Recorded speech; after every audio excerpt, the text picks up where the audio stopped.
The Sunday Times reports that a senior minister who backed Remain in the EU referendum wants Michael Gove to replace Philip Hammond as chancellor, on the grounds that, first, warnings about Brexit-related problems would not then be dismissed by Leave supporters, and, second, because we need a chancellor who is inventive and proactive. This is broadly the case made by Conservative Home exactly a week ago, since when the Daily Mail, Nigel Lawson, Fraser Nelson and others have piled in, calling for the Chancellor to be moved or fired. The Sunday Telegraph also says that Gove is being touted for the post, adding that the DUP want Hammond reined in.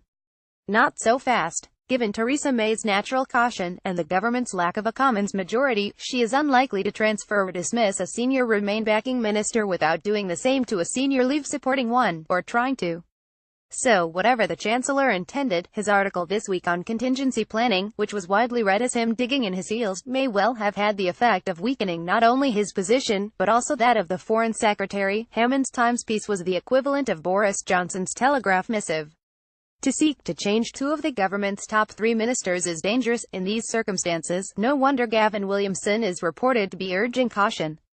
Nonetheless, the Prime Minister herself, by indicating in a recent interview that she was prepared for a reshuffle, has made it harder now to back out of having one. Elsewhere, the Sunday Times claims that the Chancellor wants a bold, radical budget, only a few days after it was reported, entirely accurately, that the cupboard is bare and that his wiggle room has been drastically cut. All in all, then, the government could be reduced to incoherence if it doesn't sort its personnel problems at the top, but one mistaken move risks destabilizing the Prime Minister further. More to the point, she must resolve her Brexit strategy before moving anyone. Any reshuffle must be framed to fit a plan, not the other way round.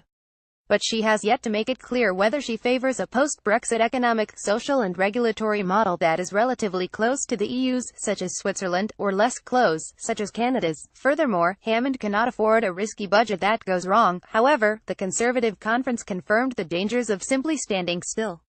One can set three pluses against all this. First, that the government's reputation for economic competence has not been trashed, unlike that of the major administration of 199,297. Second, that the Conservative poll rating, which is knocking around at about 40%, is very high by the standard of recent years. And third, that there is the best part of 5 years before the next election. Nonetheless, the conference season has left the government looking less coherent than it was before. Since a reshuffle has not been ruled out, one is now being touted in the wake of next weekend's European summit. We hold to the view that Gove should go the Treasury, adding only that if the Prime Minister has now ruled a shuffle out, she should let that be known as soon as possible.